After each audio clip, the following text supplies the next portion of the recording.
दोस्तों, स्वागत है आपका series learn finance and accounts के एक और वीडियो में। इस वीडियो में हम बात करेंगे इन्वेंटरी वैल्यूएशन के बारे में। इसके अलावा हम बात करेंगे इन्वेंटरी वैल्यूएशन को किस तरह से कैलकुलेट किया जाता है। इसके 3 मेथड्स होती हैं, फीफो, लिफो और एवरेज कॉस्ट। हम तीनों के बारे में अच्छी तरह डिटेल में बात करेंगे। सो वीडियो को एंड तक देखिए ताकि आपको इन्वेंटरी वैल्यूएशन का टॉपिक अच्छी तरह से समझ आ जाए। शुरू करते हैं इन्वेंटरी वैल्यूएशन। इन्वेंटरी क्या चीज़ होती है? सबसे पहले हम इन्वेंटरी की डेफिनेशन देखते हैं। इन्वेंटरी गुड्स को बोलते हैं जो रेडी किए जा रहे हों सेल करने के लिए और रेडी करने के अलग-अलग स्टेजेस में हों।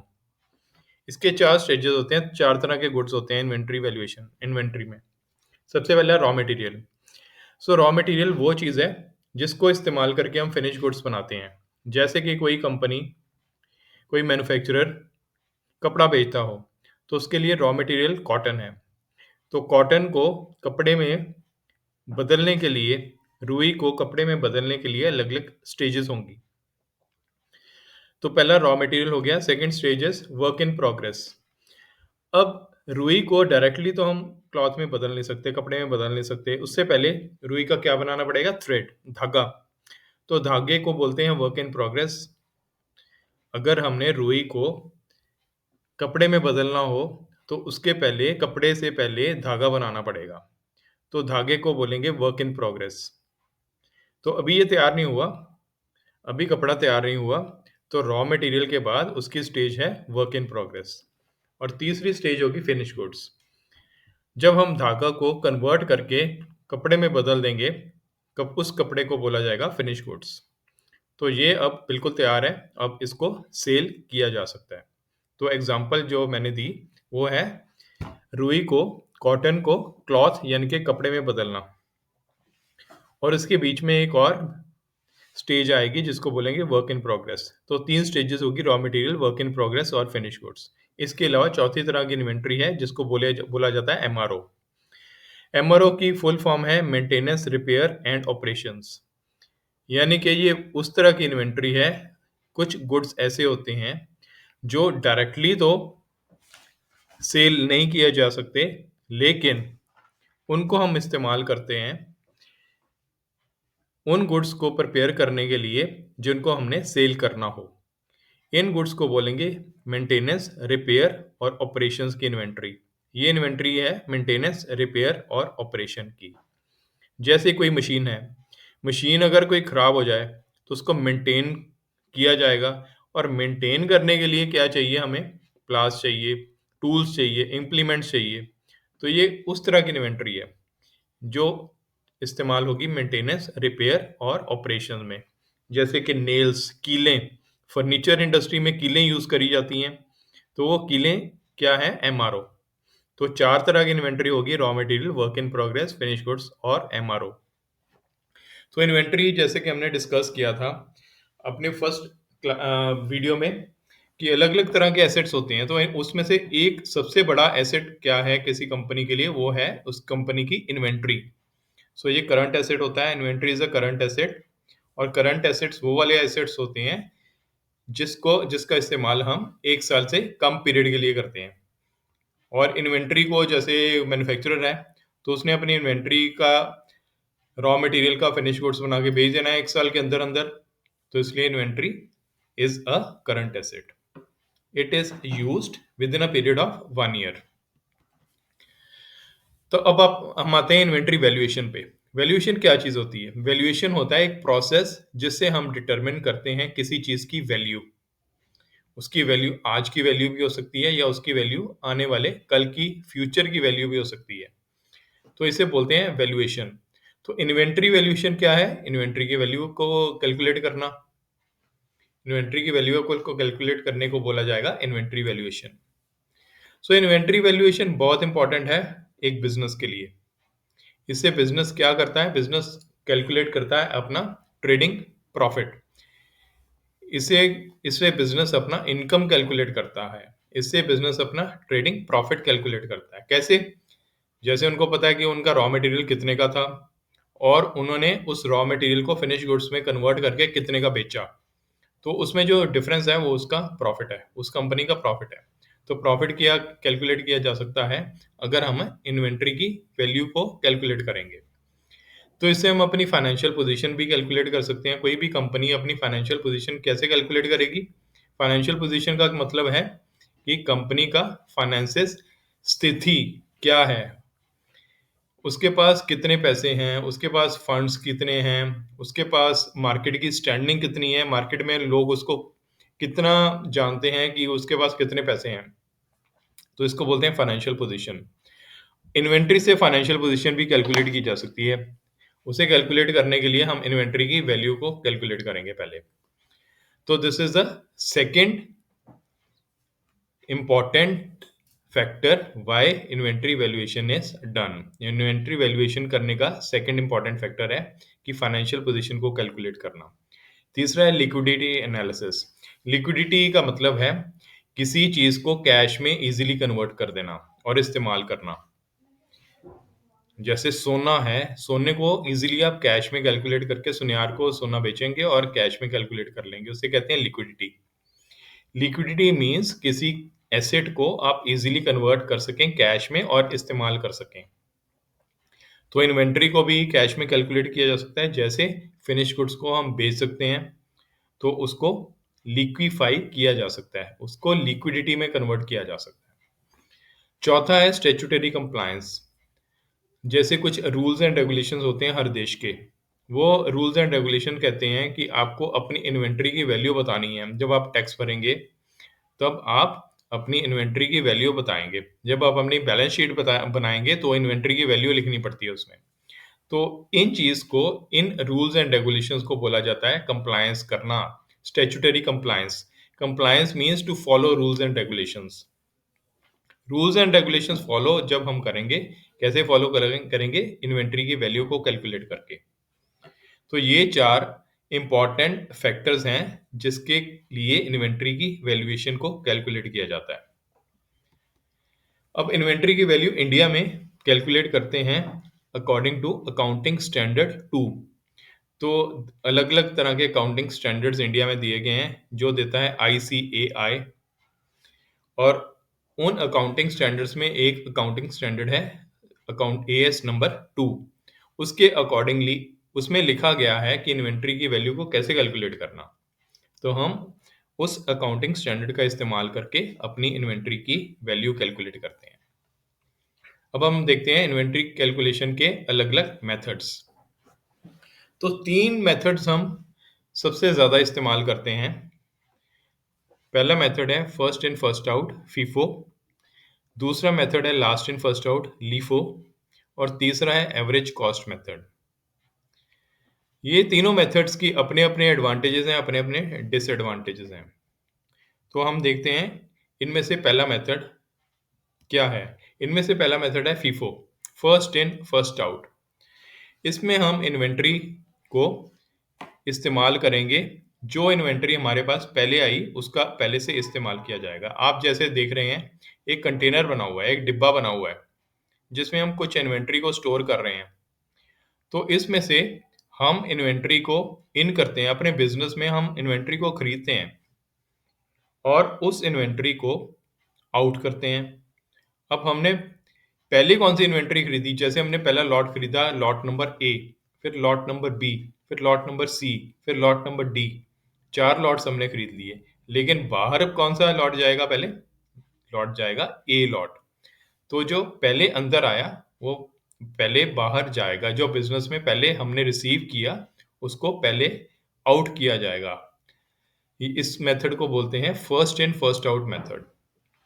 First in first out method ये इस्तेमाल करते हैं हम पेरिशेबल एसेट्स के लिए। पेरिशेबल एसेट्स कौन से हैं? जिनकी वैल्यू बड़ी जल्दी खत्म हो जाती है, जैसे ब्रेड, जैसे शुगर केन। जो जिनकी वैल्यू बड़ी जल्दी खत्म हो जाती है, जैसे मिठाइयाँ। मिठाई को कहते हैं कंज्यूम विद इन 2 डेज, 2 दिनों के अंदर अंदर खा लो नहीं तो खराब हो जाएगी। तो हम पहले आज की डेट में हम पहले कौन सी मिठाई खरीद खाएंगे? जो हमने येस्टरडे खरीदी थी, या वो खाएंगे, या डे बिफोर येस्टरडे जो हमने परसों खरीदी थी वो पहले खाएंगे। हम वो वाली मिठाई खाएंगे पहले जो हमने परसों खरीदी थी, क्योंकि अगर आज वो ये यूज नहीं करेंगे तो वो खराब हो जाएगी। जो हमने कल खरीदी थी मिठाई, यस्टरडे खरीदी थी मिठाई, वो तो एक दिन और चल सकती है ना। तो जो डे बिफोर यस्टरडे यानी कि परसों खरीदी थी, वो आज खाएंगे। तो पेरिशेबल एसेट्स क्या, कौन से एसेट्स हैं जो खराब होने वाले हों, जो जल्दी खराब होने वाले हों, तो उनमें हम वो वाले एसेट्स का इस्तेमाल पहले करेंगे जो हमने पहले खरीदा था। तो इसका इस्तेमाल फॉलिंग प्राइसेस के लिए भी किया जाता है। जिस पीरियड के दौरान कीमतें गिर रही होती हैं, तो भी हम फीफो मेथड का इस्तेमाल करते हैं। तो फीफो मेथड हम 2 केसेस में यूज़ करेंगे, एक तो पेरिशेबल एसेट्स के लिए, दूसरा फॉलिंग प्राइसेस के लिए। Second method is LIFO. अब लिफो, आप एक कंटेनर देख रहे हैं, एक कंटेनर जिसमें इन्वेंट्री को स्टोर किया जाता है। ऊपर से हम इन्वेंट्री को डाल रहे हैं। कौन सा लॉट आएगा पहले? ए, फिर बी, फिर सी, फिर डी, और ऊपर से ही इन्वेंट्री बाहर जा रही है। तो पहले लॉट कौन सा निकलेगा? जो सबसे ऊपर है। कौन सा लॉट सबसे ऊपर है? ए। ए सबसे नीचे है, सबसे ऊपर लॉट है डी। तो D will be taken out first. तो it refers to calculation of price. हम प्राइस कैलकुलेट इस तरह से करेंगे कि जो इन्वेंट्री हमने लास्ट में खरीदी उसको पहले बेचा जाएगा। इसको बोलते हैं, इस मेथड को बोलते हैं last in first out method. तो ये मेथड को का इस्तेमाल किया जाता है in case of durable assets. Durable कौन से एसेट्स हैं? जो ज़्यादा देर चल सकते हैं, जो जल्दी खराब नहीं होते, उनको ड्यूरेबल एसेट्स बोला जाता है। तो ड्यूरेबल एसेट्स के केस में हम last in first out method का इस्तेमाल कर सकते हैं, ताकि हमें ज़्यादा से ज़्यादा प्रॉफिट हो। तो it is also used in case of rising prices. Rising prices means जब महंगाई बढ़ रही हो, जब कीमतें बढ़ रही हों, तो हम लीफो मेथड का इस्तेमाल करेंगे। तो ये तो थे फीफो और LIFO method. Third method is average cost method. अब एवरेज कॉस्ट मेथड क्या है? इसका मतलब कि एक ही तरह के मटेरियल को हम एक ही जगह पे स्टोर कर सकते हैं, मिक्स कर सकते हैं, रिगार्डलेस ऑफ परचेज डेट। वो कभी भी खरीदी हो, आज खरीदी हो, कल खरीदी हो, परसों खरीदी हो, उसका कोई फ़र्क नहीं पड़ता, लेकिन मटेरियल तो एक तरह का है, तो हम उसको मिक्स कर सकते हैं, इकट्ठा यूज़ कर सकते हैं, उसकी एवरेज कॉस्ट निकाल सकते हैं। एग्ज़ाम्पल एग्ज़ाम्पल जैसे कोई पेट्रोल पंप है, तो पेट्रोल पंप में आपने देखा होगा कि नीचे अंडरग्राउंड बड़े-बड़े कंटेनर्स लगे होते हैं, जिनमें पेट्रोल डालते हैं, वो स्टोर करते हैं, और उसी पेट्रोल को अलग-अलग व्हीकल्स में, कारों में, स्कूटरों में, बाइक्स में बेचा जाता है। तो जो हमारे पास पेट्रोल, जो पेट्रोल पंप के पास पेट्रोल कल आया था, यस्टरडे, तो उसको भी कंटेनर में डाल दिया अंडरग्राउंड, और जो आज आया उसको भी उसी कंटेनर में डाल दिया, तो दोनों मिक्स हो गए। जो हमने यस्टरडे पेट्रोल खरीदा था उसकी वैल्यू थी से सपोज 90 रुपीज़ पर लीटर, और जो आज हमने खरीदा है उसकी वैल्यू है 91 रुपीज़ पर लीटर। तो हम मिक्स कर देंगे तो उसकी एक एवरेज प्राइस निकल आएगी। एवरेज प्राइस निकल आएगी, कितनी average price? Average price will be between 90 and 91। 90 और 91 के बीच में उसकी एवरेज कॉस्ट प्राइस निकलेगी। तो इस एवरेज कॉस्ट को जब जब हम उस पेट्रोल को बेचेंगे, तो क्या इस्तेमाल करेंगे? उसकी कॉस्ट को। कॉस्ट कैसी? उस एवरेज कॉस्ट का इस्तेमाल किया जाएगा।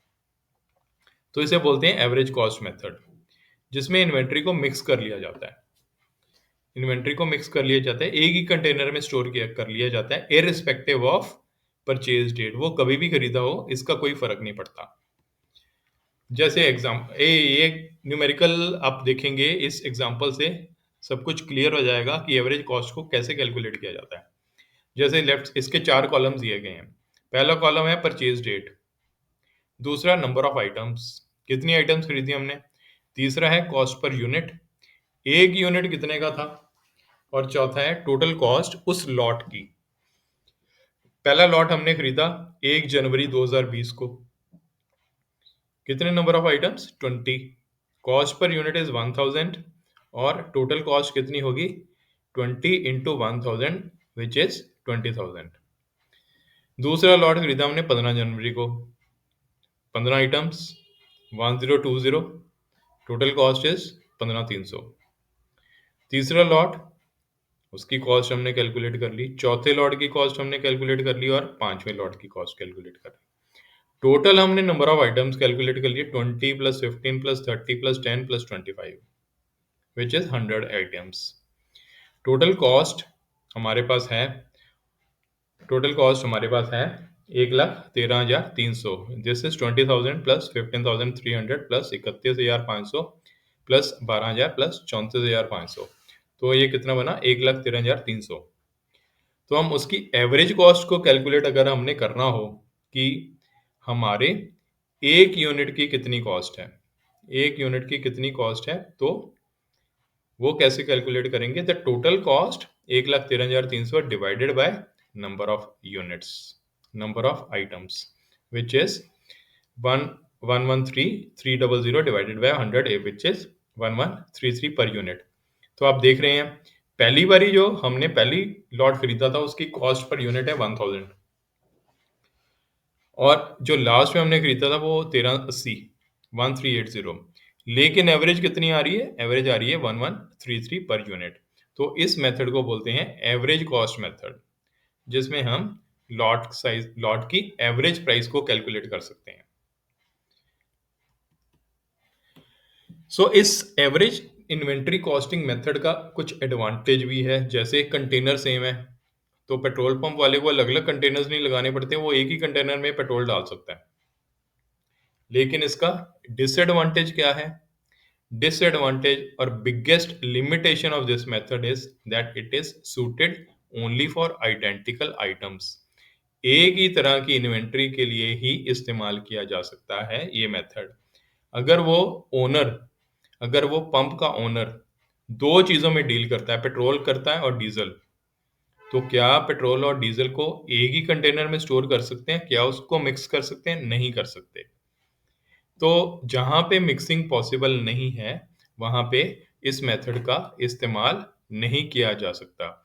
अ dealer dealing in both petrol and diesel can not use this method. उसके लिए ये मेथड यूज करना is not wise, it is not prudent.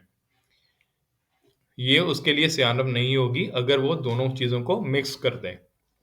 तो ये मेथड ऐसी इन्वेंट्री के लिए यूज नहीं किया जा सकता जिनको मिक्स ना किया जा सके। तो ये तो था एवरेज कॉस्ट मेथड। अब हम चलते हैं हमारे पहले दो मेथड्स पे, हमारे दो पहले methods which is FIFO and LIFO. तो वो समझने के लिए एक हम न्यूमेरिकल करते हैं, जिससे बड़ा क्लियर हो जाएगा आपको कि फीफो और लीफो मेथड का इस्तेमाल कैसे किया जा सकता है। जैसे हम क्वेश्चन हमें दिया गया है, मेसर्स करेयन लिमिटेड, करेयन्स लिमिटेड क्या है? कंपनी का नाम है, has provided the following data